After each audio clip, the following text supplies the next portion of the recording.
jotaayu xam-xam ñu war cee ànd ak sunu télé bu bees bu baax bi nga xamante ni ci programme yi muy Étoile TV ngeen war see ànd ak seen mbokk seen xarit Oustaz Alioune Seck émission bi nag lu ne ku nekk la tabaarakallaahu ñu war see jàngale seen wàllu laab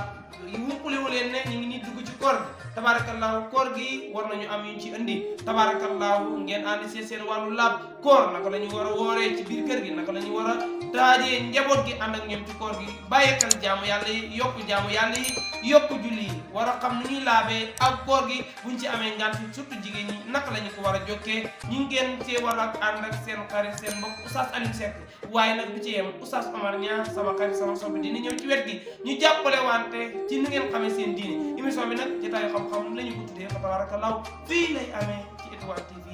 teg leen seen baaram foofu bàyyi xel ko ngeen xam ne lépp dina ci daje salaamaaleykum wa rahmatullahi wa barakatuh